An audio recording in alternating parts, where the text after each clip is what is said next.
Hi everybody, thanks for coming back. Welcome to Songwriting for Songwriters, my YouTube channel. This is week 2 of the 2023 Songwriting Challenge. Thank you so much for all the lovely feedback and positive and kind words and comments that you sent me last week. I'm thrilled that you're up for joining me on this challenge, and I'm growing a community here, so thank you for being part of it. I'm just going to ask you to ring that bell, press the bell button and subscribe. It helps build things. And if you'd pass this video on to anyone else that might be interested in songwriting, that would be great. But again, I was knocked out by the commitment of you all to write a song, and the variety of songs and the quality of songs. It was great, really, really interesting to listen to them, and how you all took the idea of change and went in different directions. Brilliant. So that was week 1. Well done. Week 2. This week's subject is about writing for others. You know, I have always had a dream to write for others, and I have done that, and I'm doing that, and it's something which I'm kind of really enjoying.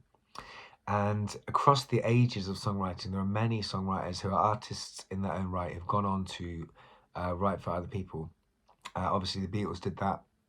Obviously, there was a whole big tradition of songwriters in Tin Pan Alley, such as Jerry Goffin and Carole King, who wrote for other artists, then became super successful artists themselves. But there's also like bands like the Bee Gees. I mean, they wrote hits for like everybody, didn't they? Just, you know, still continues. Or Bruno Mars, Pharrell Williams. People, great artists are, you know, great songwriters can write for other people. And so this is the challenge this week, which is I'd love you to imagine that you were either in Tin Pan Alley, which, if you don't know what that is, that was a group of buildings in America, and where writers would write hits basically for acts of the day. So you could imagine that you're a jobbing songwriter who's been given a week to write a song for your favorite artist or somebody that you might want to write for. You could imagine it that way. Obviously, deadlines were hugely important for those writers. They would have like a half a day to write a song. So you could do that if you want. You could just be like, okay, I'm going to knock out one a day for different artists, or you can just use the week, which is a kind of realistic, good sort of deadline. And imagine you're writing a song for either one of your favorite acts or just somebody that comes into mind that you think, God, I'd love to write a song for them. What would I do for them?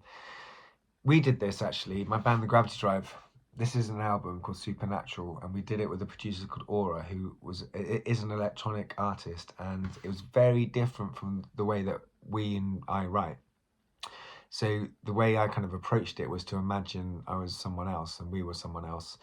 And the first track I worked on for it was a track called Instant Sunshine, where I thought, well, I feel the best way for me to get into this is imagine I'm Prince. And you know, so instead of I didn't really copy him, but I kind of thought, well, he's got a sensuality and he uses his falsetto quite a lot. So I'm going to kind of lean into this song and imagine what he would do. And on the second track, I imagined I was Bowie, what would he do? And on the third track, we imagined that we were like this new romantic, really almost naff, cheesy pop group. And that's how that came to be, how we wrote the songs on top of the productions. I'll put a link in the description so you can hear it. But this is about playfulness. Sometimes we can get stuck in our own rut as writers, and imagining writing for someone else frees you up to be playful.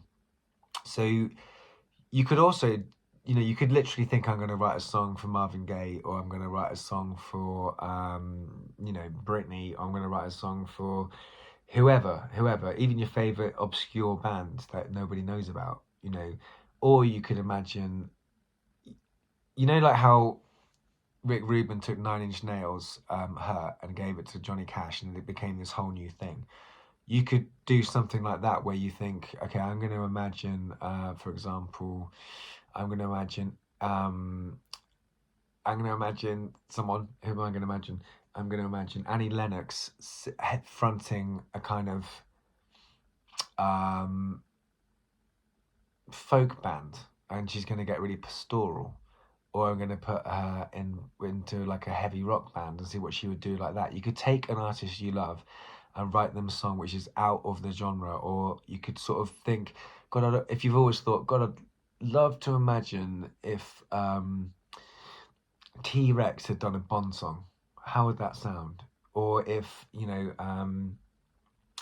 the Stylistics had done like a kind of folk song, or you could imagine have Meatloaf doing jazz. Okay, you could push your artist into an area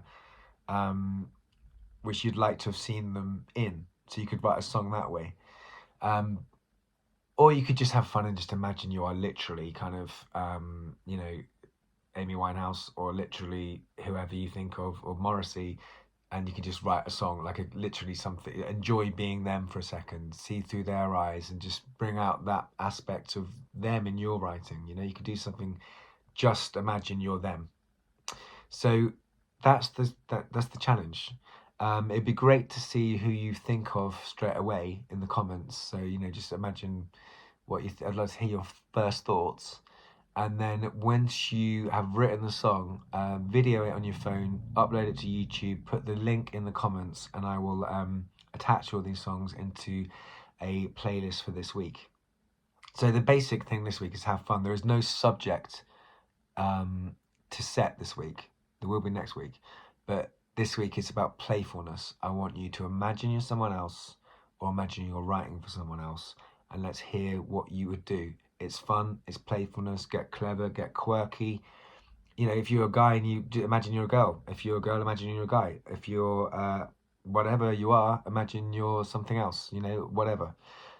Play around. If you've never written a comedy song and you'd write one for Jasper Carrot, imagine you'd want to do a comedy record.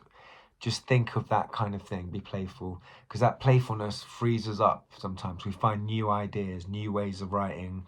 And that's important to keep things fresh. And for some of the tasks we're going to be looking at later on in the year, there will be like a collaborative element. So it's quite good to kind of detach from your own heart on sleeve thing, expression of feelings, and just play. You can still do that with this challenge, but pitch it for somebody else. Life on Mars, Bowie, was actually written originally for Frank Sinatra. Think about that. And he turned it down because it's probably a bit abstract, but you can really hear that in the initial opening of that song. You can really sense Frank in there. And he apparently also wrote Golden Years for Elvis, which if you come to listen to it, you can hear that in there too. So don't copy necessarily the artist you want. You can do whatever you want, but there's no rules. But like, you could imagine kind of sensing them in there. It doesn't have to be blatant, or it could be blatant, whatever you want. Any way you want to go into this is going to be up to you. This is not a competition. There are no winners. It's just about you challenging yourself. So have fun, play. As I said, if you want to get in touch about any kind of song workshops or tutorials, please do. And please subscribe to this channel and share it with anybody who might be interested. Thank you so much. Lots of love. Look forward to hearing what you're going to come up with. Bye.